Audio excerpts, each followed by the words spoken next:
Hey, welcome to the live show. I'm Brandon. I better turn off my TikToks. Darren is watching TikToks as usual. I'm off my TikTok. Okay, good. Welcome to the White Hatter YouTube live show. Hey. I'm Brandon. I'm here with Darren, and Candace is in the back managing the chat. As I see, the chat is going wonderful this afternoon, which is great. Got a lot of interesting topics to talk about this time. Oh, good. And let's jump straight into some updates. Oh, some updates. What do we got? You were in Anacortes this week here at the high school and I believe the middle school, right? Yeah, I was in Anacortes and I did the high school and the middle school there, and then we slid down to Burlington Edison. Where we did some presentations there for all their high school or all their middle schools. They actually brought all their students together into the high school gym, which was kind of cool. They bust them all in.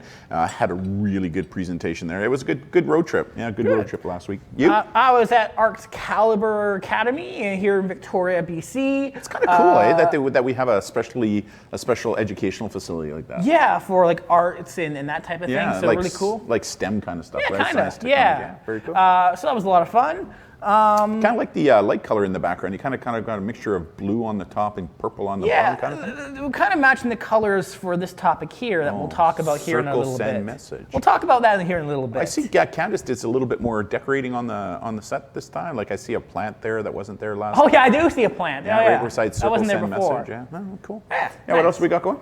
Let's talk about some news stories. Oh, news. In the news. Interesting story. Apple fined in France for slowing down old iPhones. This really isn't anything new. Like we've known about this for a while, right? Yeah. So what makes this different? The watchdog in France agency, Right. It wasn't clear. Apple didn't make it clear to consumers that they were going to do that to your devices. Right. Because of that, they went forward. And they have a whole list of, Apple has a list of basically devices that they do this for currently. And basically it's to save battery. In order to save your battery, because batteries drain over time, Apple will slow down the device and make it less powerful in order to preserve the battery. Or do you think they were maybe doing it so that you would buy an updated device that was faster? Right? Anyways. Yeah. But I mean, it's nothing new. It's been going on for a while now, but this is the first case where countries actually held them accountable, right? Yeah. MLG saying, you guys got PS4? I got a PS4. Yeah, you guys, not me. It's in my office, I'm actually. I'm a boomer. I don't have PS4. So. I got a PS4. Yeah. What else? So we got some interesting news on 360, right? Yeah, Life360. What is Life360? It is a family monitoring tracking app that you can download it's like a monitoring filtering tool. Right. There's a free version and there's a paid version, and it lets families kind of track each other for safety reasons and whatnot, and control internet access. Can you put that on both Androids and iPhones? Yes. Yeah, cool. Yeah. So what's the controversy? Interesting story coming out of Life360, being a company that collects data. This interesting story here where a law enforcement agency had the creative idea in order to prove an arson case. Their prime suspect, they realized, had used Life360. So they basically got Life360 history data of the location of the phone. Right. And basically at the time of the arson, their prime suspect, their phone was at the location of the event. You can actually do this. You can do that almost with any cell phone now, right? You don't need 360 on it. Assuming you know the phone number. Yeah, assuming you know the phone number. And most times I think you will know what the phone number is. But I mean, did the police get a warrant for the information? In the article, it's worded that way they did. Okay. However, they first went to the family first, and the family provided through their app, by paying for the premium version, the history location of the prime suspect. Okay, that's not uncommon, right? Like. And then they warranted. Yeah, to get the warrant. Later, right? Then they got a warrant later for Life360 to confirm the data. So what the cops were doing is they were just confirming that something was there, and then when they knew something was there, then they needed to go get a warrant, right? I mean, it saves all kinds of work to make sure, like why get a warrant if you didn't know it was there in the first place? But again, I think this only goes to prove once again how entrenched digital is in our on-life world now with respect to when you carry these devices around. There's a variety of different ways to track you, right? Yeah, the person thought they were installing this app to track and monitor their family for safety reasons and whatnot. They had no idea, realized it could be used against them to basically track the location when they were doing something they were allegedly not supposed to be doing. Like I've read articles where bad guys have figured this out, and so one of the ways to give them an alibi, they'll leave the iPhone or their phone someplace else and turn on the tracking while they go to another location to do it, right? So, I mean, it's just another piece of the puzzle to help prove that a crime has taken place. Again, you know where I stand on this is, these companies who have this information, as long as the police are getting a warrant through a judge to get that information, well, then the information can be used. But I think it's so important that when it comes to technology, this stuff is tracking you wherever you go and what it is you. That's why in the movies that we see, in some of the movies you watch where bad guys throw the phones away or they crush them, there's really some truth to that, right? So. Lowe's Lobster, I'm on a boomer, but go Boomers! He's a boomer. Especially dripping boomers like me, right? Dripping boomers like me. What else? What else? Speaking of boomers. This goes well into the next topic. So here's a picture of a poster that was put up in Europe, in the UK. Yeah.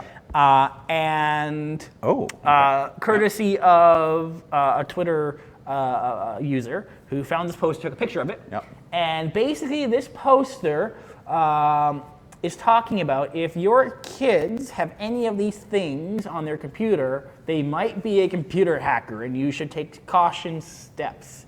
I want to highlight the Discord thing here. So I blew it up here. Discord is a popular communication platform often used to share hacking tips.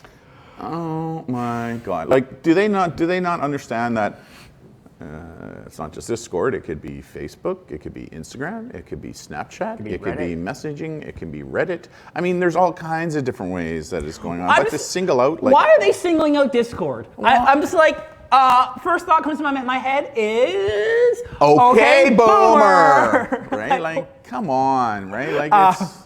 So the poster what Well, here's what's interesting, right? What you're going to say right now, right? Where they said it was endorsed by somebody? Okay, so the agency who made this poster, the logo is the white one in the corner there, which was the West Midlands Regional Organized Crime Unit. How on the black logo there, on the right. That's the UK's National Crime Agency, and they've gone on Twitter and they've distanced themselves from this poster saying, this is not our poster, and a lot of these tools can be used for good things. Well, and the other thing too is that, when you think hacker, you think bad, when hacking in fact can be good, right? Like pen testing and, doing all that kind of stuff as well. So, I mean, why single out Discord as a problematic hacking platform? Like, no, Discord's mostly used for gaming. Well, I mean, it comes down to what we were saying all the time. It's not the platform, it's how people use the platform. It's not the app, it's how people use the app. Yeah. That makes it problematic. Yeah, right? I was like, what? No. Okay. Okay, boomer. Yeah. Okay, boomer. What else? Dictionary.com, which is not necessarily a formal. It's not like an Oxford, right? It's not an Oxford. Or it's not a long. Yeah, but just for fun, Dictionary.com. Baby Yoda makes it to Dictionary.com's list of new slang. Yeah, we're starting to see this happening, right? Along with OK Boomer and Visco Girl. Well, yeah, Visco Girl. It's just interesting to see how this. A lot of people use Dictionary.com as their dictionary of choice because they don't want to go pay for Oxford or anything. But even Oxford and Webster now are recognizing terms like OMG, right? Yeah, oh my true. God. I mean, the internet is creating its own language, and if we don't speak the language, then we won't be able to communicate with this next generation. So Life of Potterhead says cool. Yeah, I mean, it's just one of those things, right? Like, it's with evolution will come change in vernacular and words and phrases, and so we need to accept that fact, right? Yeah, for sure. Baby Yoda. Baby Yoda. Yeah, it's interesting. Okay, boomer. Okay, boomer. What's this one?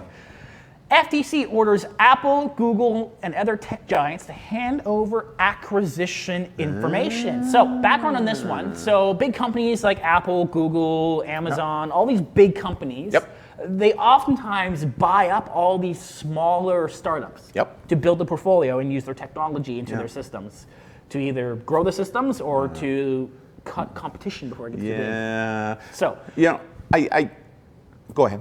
I'll let you. So the FTC is basically going, okay, are these acquisitions by these big companies, are they following competition law? Because in North America, in Canada, and the US, companies can't have a monopoly. They can't control a whole industry because yeah, you know what? Consumers. We talk a lot about what's going on in the U.S. and that kind of stuff, both desirable and less than desirable. But U.S. is really kind of spearheading on this, right? Like they're really looking at the Senate down there, and Congress is really looking at the issue of how these big companies are now able to control what's going on online and pushing others out. So I don't disagree with government looking at fair practices, specific to what these companies are doing online, right? Because today, people say, you go to Amazon, you can get things so much cheaper than Amazon. All these stores are shutting down as a result of that because you can order the same things online. But what happens when all these stores shut down and the only place that you can purchase them is from Amazon? Does that now mean it gives Amazon the ability to up those prices now, and then we don't, Maybe. I mean, it's at the web stores like Alibaba.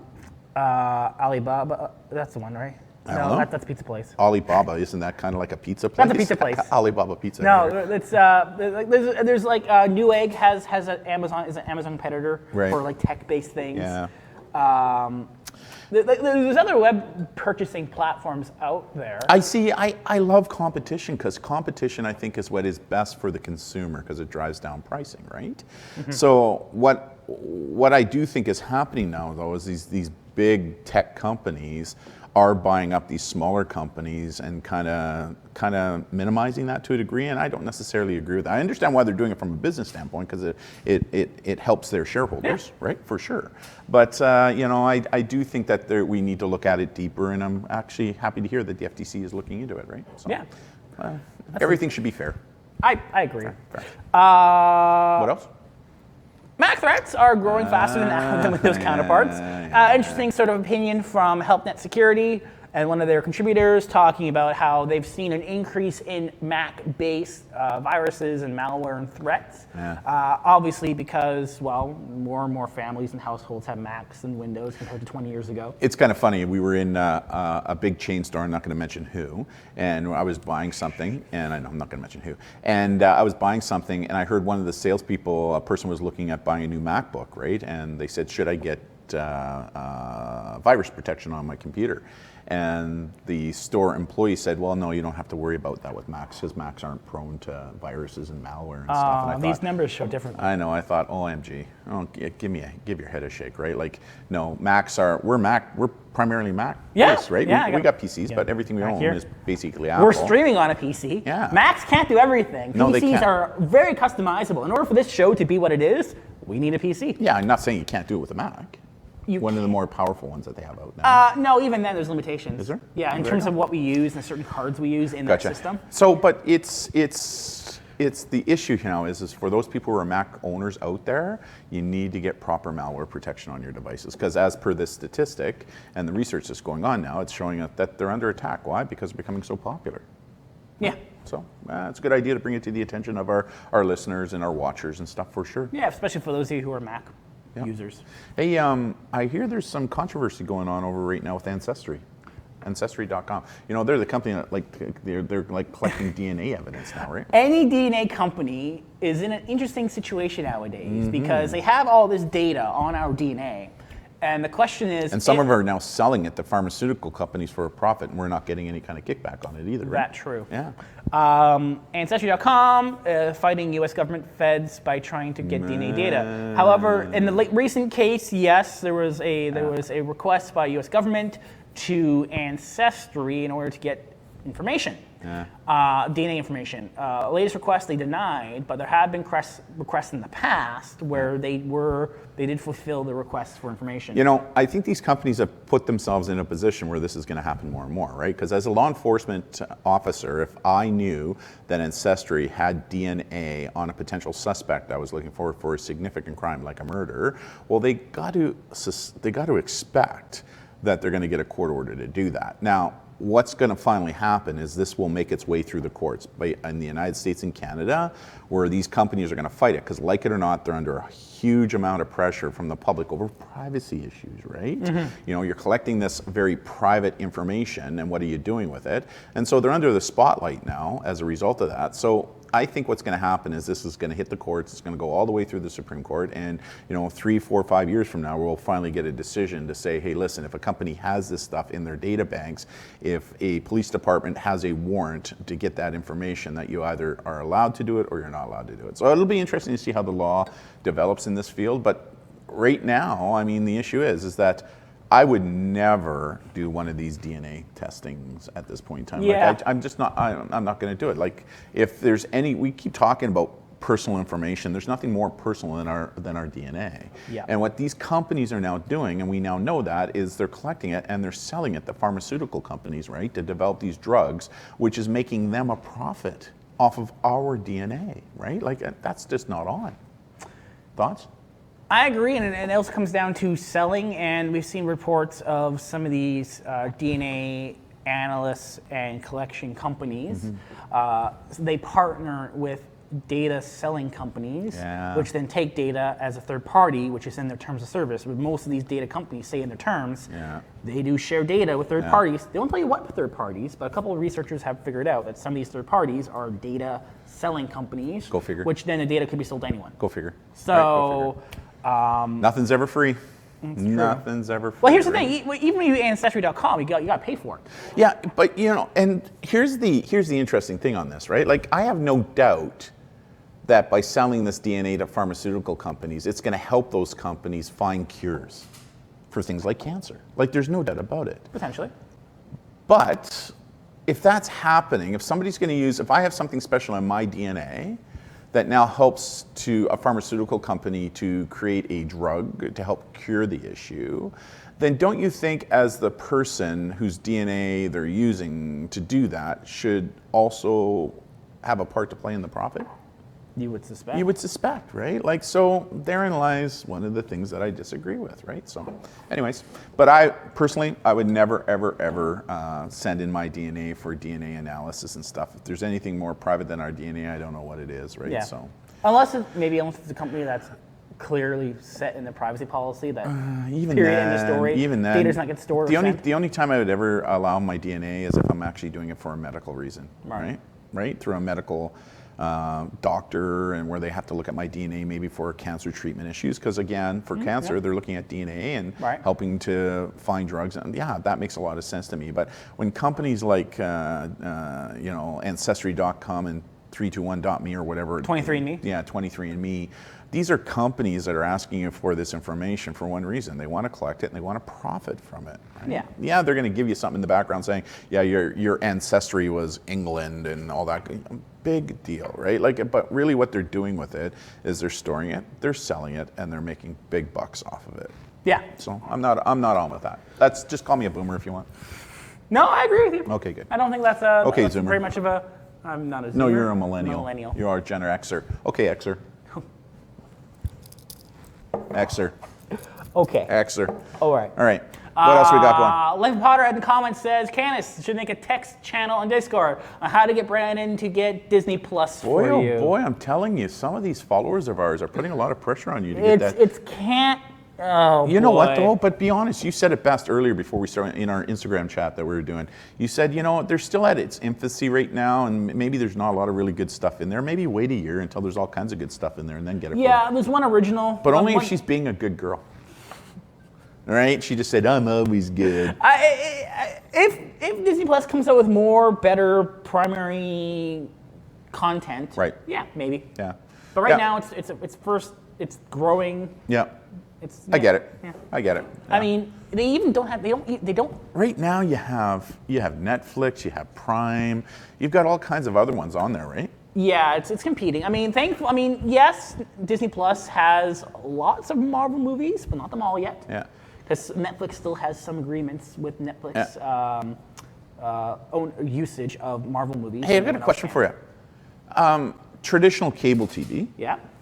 What percentage would you say that you and Candace spend watching traditional cable versus things like Netflix and Prime and all that kind of stuff? Well, that depends, because in our cable subscription comes with Crave, right, which is on demand. Okay, but what I'm saying though is, traditional cable vision. Like watching live? Yeah. Watching live? Yeah, maybe less than 10%. Candace, what do you think? Less than 10%? 10%? For those of you who are watching right now, I would like to know, right, what your percentage is of watching things like Netflix, Prime, Crave versus traditional cable TV. Like if you guys are watching, it would be kind of cool to know what your percentage is, right? Just to see if there's because there's no doubt that my generation probably watch more of the cable stuff. Now Beth and I are probably a little bit of a one-off. We're probably 50-50. Beth and I, where you guys are, you said what, 90-10? 90% is more the subscription-based Netflix? Whenever I come upstairs, I see you watching TV and I see a commercial, I just go, ugh. Right. It's like, it just feels wrong now. There you go. So it'd be interesting to know, those who are watching us on our YouTube event right now, what your watching preferences are on TV, right? So. Lowe's Lobster says Disney Plus planning more original content shows. So cool. Well, we'll wait. I'll wait. If they're good, they're out, they're good. Speaking of shows, isn't there this one that you wanted to talk about that's kind of on our marquee right there? Yeah, it's a fun thing to put on the show, The Circle. It looks a little ominous. What is The Circle? In the chat, how many of you have watched the Circle on Netflix? So basically, what it is, it's a reality TV show, basically. Right. Where from? Where's it based out of? States, Canada, it's Europe? filmed in Europe, and they did an original one in Europe, and they did an American one where they flew Americans too, and then they're currently doing a Brazil one, which I think launches at the end of the month. Oh, all right. And they fly people to this housing complex, right. And it's called The Circle. Basically, and so what is it? You go in. It's like Big Brother, in a way. Really? Not quite. Basically, you come into this apartment. Yeah. And what happens is you cannot physically talk to anyone. But there's about 8 other people who are in this apartment building, and you can only communicate through this Circle web portal. Okay. It's all voice commands. Yeah. They don't hear your voice, it's all text. Right. And the point is for you to be rated the top person, the top influencer among these group of individuals. So like, are they hooking up with one another and stuff? No, because they can't physically see each other. Oh, really? They can build relationships through text. They can build friendships, and so. So have you watched this? Yeah, well, Candace and I actually binged the entire show. And? It has some cringy moments. What's really cool is that players, you can choose certain profile pictures to be on your profile. Oh. It's kind of like a social network of sorts. Okay. And you can be a catfish, where basically you can go into your apartment, but you're presenting yourself as a catfish to the other players. So you could be playing a different gender, you could be playing a different body shape, race. It's interesting. It's an interesting concept where it's all based on using text to communicate. Okay, that's, for me, that's just weird. Yeah, but you think of it nowadays, like it's what we do. Yeah, right? but you're still allowed to, you could FaceTime with somebody. You could. You can phone them to talk to them on their voice, right, and stuff. So it's kind of weird. It is weird, and at the end you get to see each other. And any player who's voted off because they're rated the lowest, they get to choose just to meet someone face to face. Oh. And they leave a video that could leave hints on who someone could be. Oh. It's a very interesting, I mean, I was skeptical because I'm not. How'd you hear about it? Candace. How'd Candace hear about it? The YouTube chat.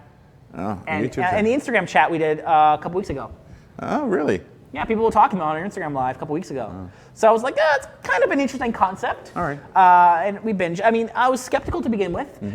It's framed as if this circle's all voice activated.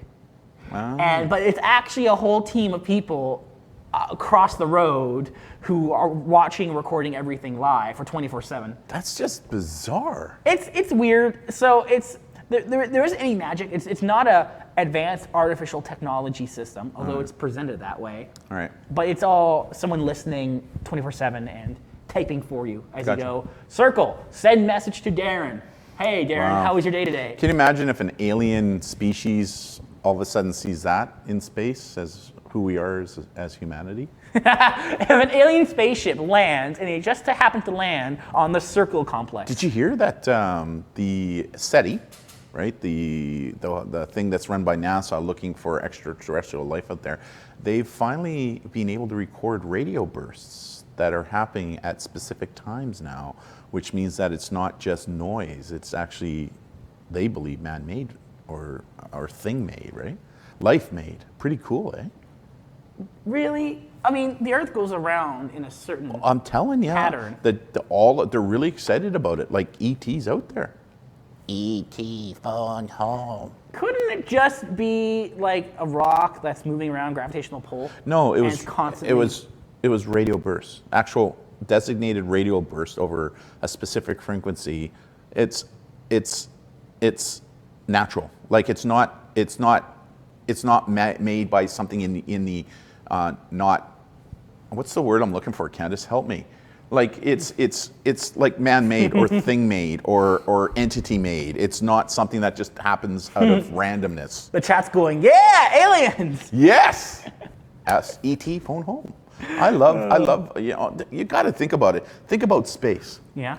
The final frontier, right? And well, how vast. I am watching Picard. It is so cool right now. We've watched all the way up to episode 4. Oh. But when you think about it, there's got to be other life out there, right? There's got to be. It's got. Right? Like, anyways, back on topic. What else we got going? Let's talk about some cool tech projects. Yeah. What are some of our people? Not really a tech project, a low tech. This is low tech. It's tech, but it's low tech. So. Because it represents tech. You saw this on Twitter the other day. I did. And so we added it. So basically, this is what school is this? I don't know. It's some school somewhere. But what they were doing is it was to celebrate Pink Shirt Day that's coming up. Stop bullying, and stuff. So the kids, they painted these rocks, and they send the rocks everywhere. Candace does this, right? And she loves it, right? Where she makes these small little rocks. She puts all kinds of really cool designs on them, and she hides them, and people go out and find them. And it's like, really? Like, people do that? And yeah, apparently it's a big thing. So these kids did this, and they planted these rocks all over their town and parks and stuff. So, one of the things I said to Candace, we should do it. She should paint rocks that have things like TikTok on it, and YouTube, and Instagram, and Snapchat. Social media logos. Yeah, social media logos. And then we'll kind of hide them around schools around the Greater Victoria area. And it'd be kind of cool. Be like an Easter egg hunt. Yeah, that'd be kind of cool. But we'll call it the White Hatter Rock Hunt. That's right? Cool. Yeah, I think so. I think. Yeah. Right? I think it'd be kind of cool, right? So. Yeah. I mean, it's cool to have like anti-bullying. Didn't you buy Candace like because she paints rocks all the time. Yeah, she does. We got a flower bed just outside of our door. It's a big potter, right? And we got this frog on it, and then she's also put rocks that she's designed, right? Yeah. And didn't you buy her like another kit for Christmas? I got her a glow-in-the-dark rock painting kit. Oh. She hasn't used it yet. She hasn't used it yet? What's she doing? It's been wintertime. It's not really like a painting season. Oh. But right. I mean, it's getting brighter outside, so that's all right. Yeah. Kind of cool. Anyways, I thought it was kind of cool. It's tech, but it's low tech, right? It represents tech, but it's not tech at the same time. But I just thought it was cool. Another way to kind of celebrate Pink Shirt Day, anti-bullying and stuff. Yeah. Kind of cool. Yeah. Kind of cool. Exactly. Yeah. Our next show. Our next YouTube live show is the last show of the month, which means it is a giveaway show. Woo! So, can I see the fireworks again? Come on, show me the fireworks. Every time. Woohoo! So, for those of you who watch the show, you know how it works already. For those of you who are new, here's how it works. On Instagram this next week, we will be posting a question to all of you. You respond, you comment, and you'll be entered into our draw that we will do live on the next YouTube show. Yeah, and this question we're going to ask this week, I don't want to give it out yet, but I think it's an important question to ask, especially for teens, because we want to kind of get a little bit more insight right now. We kind of do this every year to figure out what's going on. So, but Candace, when are you going to post it? Candace, come on. No, come on. We don't want dead space. It's usually around Wednesday or Thursday she posts. Yeah. Wednesday? Okay, yeah. Wednesday. It depends on the day. Yeah, because we're teaching a lot this week, right? So there's going to be a lot of content, right? Yeah, so we'll pick a day. So watch our Instagram feed, and we'll put that in. Yeah. Which next show is on the 23rd. So on the 23rd, that's when the giveaway show will be. We'll be here, same time. Same bat channel. Life Potterhead says in the comments, it's a great way to promote yourself and paint rocks and hide them at schools. Yeah, I think that'd be kind of cool. Yeah. Yeah, kind of cool. I think people would like that. Maybe we'll get a drone and we'll fly them to other schools around the province. Drop them, right? Do you have a pilot's license for that? You need a drone license now to fly drones. Candace's dad's a pilot.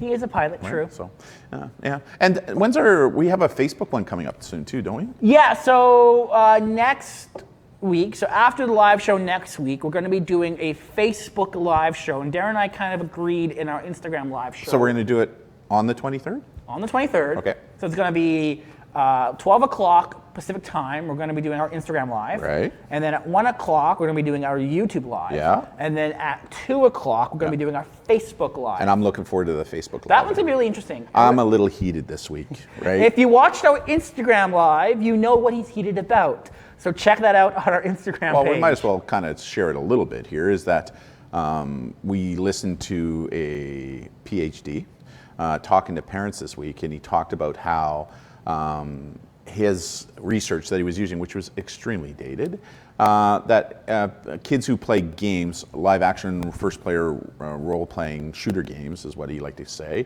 that the effects to the brain was the same as giving somebody a temporary lobotomy. He was also saying how social media is causing all kinds of mental health issues, and yet all the newest research out there over the past year and a half has been showing otherwise. So what we want to do on that Facebook show is to kind of educate parents as to what the research is actually saying out there about some of this stuff. Because I think, another good example is just, I confirm this, the Australian e-safety group, they put out a thing this week where they said that 25% of kids are meeting strangers online now, right? Mm-hmm. And I went, oh, that's an interesting statistic. And so people were pulling it and going, yeah, strangers, they were immediately attaching that to they're being lured online and groomed online. No, well, guess what? I sent them a message saying, can you clarify that? And they said, no, that means kids are being contacted for a variety of different reasons. You could be right? playing a game exactly. in a game lobby of 20 different people, and I would do that like all the time. Exactly. But when you look at the good evidence-based peer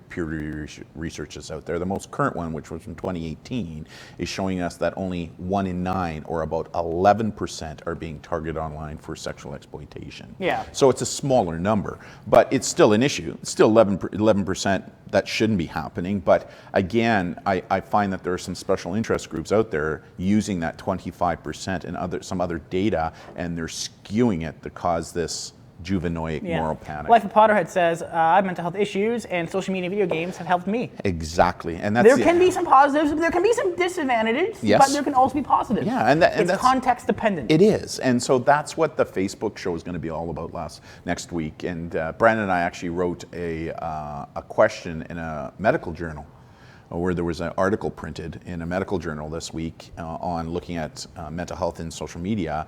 And the PhDs that wrote that one said that they did this huge lit review. They had like 85 different citations there, but they didn't have 5 of the ones that were contra to what it is that they were saying, which is problematic. So as you know, you and I wrote this response letter back asking the authors, and I had a look at the CMAJ, which is Canadian Medical Association Journal for doctors. We're one of the few who are not MDs or PhDs that had our question accepted because we had lit evidence-based peer-reviewed research. Kind of cool. So we're going to be talking about some of that stuff on our Facebook show next week. It excites me.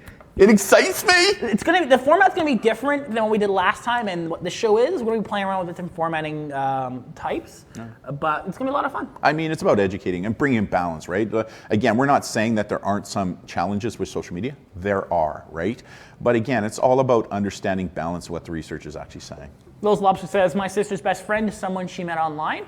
Oh yeah, you have a lot of online friends. I do. Professionals. I met a lot of people. I met Candace, who is in the chat right now with all of you. We met online, and she says it in the chat. And we've been together now for, 6 years now? That's why we got to get away from teaching stranger danger. And those are things that we can speak about too next week on the Facebook, right? Right. Crystal says, I've met so many great people online. Only one person had to block? Yeah. It's like I say, the good research shows is only about 11% are being contacted, right? So so, good show.